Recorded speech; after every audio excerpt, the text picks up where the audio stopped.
आज doctor K. N.. Singh ji की चौथी पुण्यतिथि है। 25 वर्ष आप इस संस्थान के सेलिब्रेट करने जा रहे हैं। इन 25 वर्षों में भारत कहां से कहां तक पहुंचा है। सन 2000 में जब 21वीं सदी के पहले सूरज की पहली किरण इस धरती पर पड़ी थी, तब हम अमेरिका का प्रतिबंध झेल रहे थे। बिल क्लिंटन मार्च 2000 में भारत आए थे, 5 दिन रहे थे, मगर 5 घंटे पाकिस्तान में जाके रहे थे। आज 25 साल के बाद भारत उस स्थिति में पहुंचा है कि हम 5वीं बड़ी अर्थव्यवस्था हैं, चौथे बड़े स्टॉक एक्सचेंज हैं, तीसरे बड़े ऑटोमोबाइल मैन्युफैक्चरर हैं, दूसरे बड़े मोबाइल हैंडसेट के मैन्युफैक्चरर हैं, और डिजिटल ट्रांजैक्शन में जो भारत कहा जाता था कम समझदार वाला देश है, नंबर 1 के देश बन के उभरे हैं।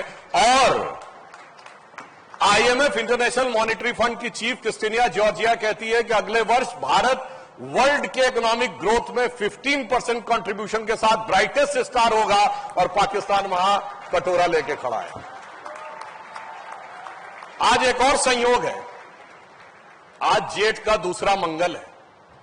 लखनऊ में जेठ के मंगल की बहुत अद्भुत मान्यता होती है, और आज ऑपरेशन सिंदूर के बाद का दूसरा मंगल है।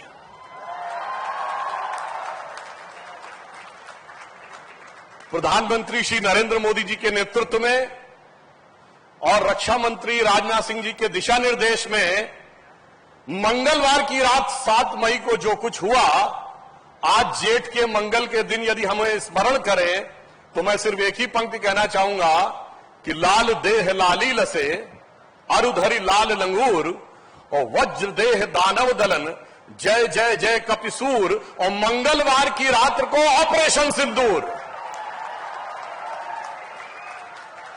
और उसके बाद पूरे विश्व में जो परिस्थिति हुई है, एक बहुत बड़ा पैराडाइम हमने जो ब्रेक किया है दुनिया में, वो ये है कि हम दुनिया के एकमात्र देश बने जिसने किसी न्यूक्लियर पावर नेशन के अंदर घुसकर स्ट्राइक करने की क्षमता और हिम्मत दिखाई है। और माननीय रक्षा मंत्री जी ने एक महत्वपूर्ण बात बोली थी कि जो न्यूक्लियर एसेट्स हैं उनके ऊपर अंतर्राष्ट्रीय निगरानी होनी चाहिए थी। ये कितनी गंभीर बात है मैं आपको बताना चाहता हूं, आप समझ सकते हैं। आप सबने अगर इस बीच में ब्रीफिंग्स देखी होंगी तो जो पाकिस्तान की आर्मी के स्पोक्स पर्सन थे, उनका नाम शायद अहमद शरीफ है, मगर आपको पता होगा कि उनकी शराफत का करिश्मा क्या है कि उसके फादर, जिसका नाम सुल्तान सलाउद्दीन है, वो बाकायदा UN सिक्योरिटी काउंसिल के द्वारा डिजिग्नेटेड टेररिस्ट है, क्योंकि उसने 2000 में nuclear weapons Osama bin Laden को देने के लिए संपर्क किया था। यानी आप समझ सकते हैं कि ये जो वर्दी है उसकी वल्दियत में कितनी दहशतगर्दी है। और मैं एक बात और भी कहना चाहता हूं यहां संक्षेप में कि जब युद्ध हुआ, अभी युद्ध विराम नहीं हुआ है, सिर्फ अल्प विराम हुआ है। ये सिर्फ ऑपरेशनल ब्रेक है। जैसे आप टीवी में कहते हैं ना कमर्शियल ब्रेक है, मिलते हैं ब्रेक के बाद। तो अब ब्रेक के बाद क्या होगा इसे समझने की जरूरत। सिर्फ एक सिंपल सी बात कहूंगा, अंतरराष्ट्रीय मीडिया में बात आई, कोई हम नहीं कह रहे हैं कि अपनी तरफ से, कि यूएस स्टेट डिपार्टमेंट से उसकी प्रेस कॉन्फ्रेंस में पूछा गया कि क्या अमेरिका का कोई टोही विमान सरगोदा एयरबेस पे गया है जहां पर न्यूक्लियर लीक के बाद होने वाले रेडिएशन को नापने के लिए। वो सीधे कह सकते थे ऐसा कुछ नहीं है, और उन्होंने कहा कि मैं इस पर टिप्पणी नहीं करना चाहूंगा। आप समझ सकते हैं कि कितनी गंभीर बात। और जो लोग कहते रुकने की बात, अगर सरगोदा एयरबेस के ऊपर जहां उनका न्यूक्लियर आर्सेनल है, आप एक छोटी सी बात समझिए, न्यूक्लियर वेपन्स कोई ऐसे ओपन स्पेस में नहीं रखे जाते, वो जमीन के नीचे 30-40 मीटर गाड़ के रखे जाते हैं, और उसमें एंट्री एक्सिट 2 ही पॉइंट होते हैं। अगर दोनों पॉइंट डैमेज हो गए थे अंतरराष्ट्रीय मीडिया की खबरों के अनुसार, और अगर उसमें लीक की गुंजाइश थी, तो आपको पता है कितनी दूरी थी सरगोदा की भारत से? सिर्फ 177 किलोमीटर। यानी उससे ज्यादा दूर तो लखनऊ से फर्रुखाबाद है। इसलिए जब कोई ऐसा डिजास्टर की संभावना थी तो क्या क्या चीजें रही होंगी, वो विषय बहुत सोच समझ के करने की बात है। इसलिए हमने धैर्य का भी परिचय दिया है और शौर्य का भी परिचय दिया है।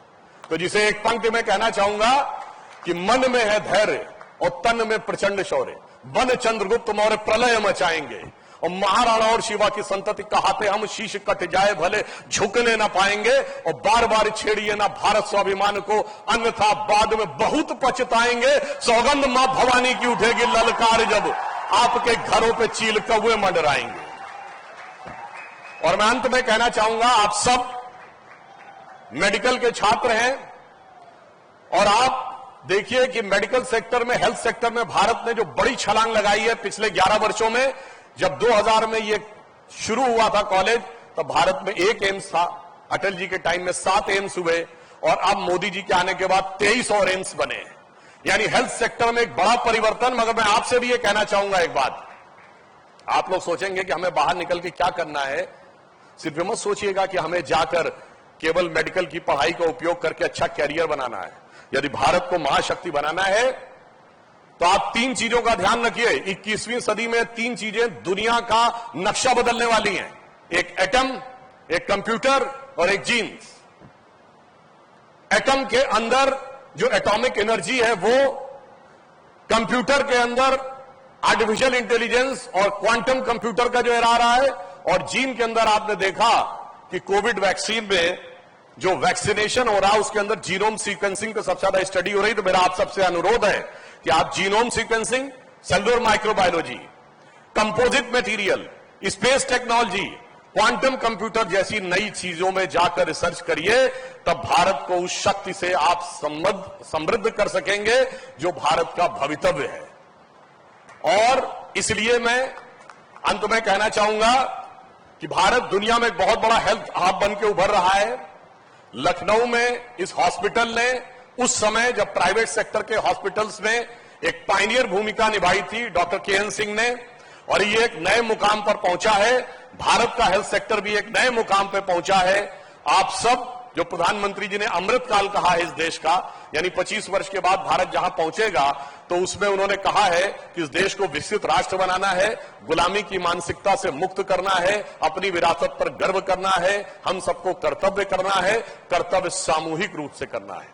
तो हम सब सामूहिक कर्तव्य करेंगे और निश्चित रूप से हम उस स्थान को प्राप्त करेंगे कि जिसे एक पंक्ति में कह के समाप्त करता हूं कि स्वप्न देखा था कभी वो आज हर धड़कन में है, एक नया भारत बनाने का इरादा मन में है, और बढ़ रहे हैं हम प्रगति की ओर उस रफ्तार से, कर रहा है विश्व भी हमको नमन इस पार से। और लास्ट में एक बात और कह दूं, हमारी शक्ति क्या है वो कुंभ मेले में दिखाई पड़ी।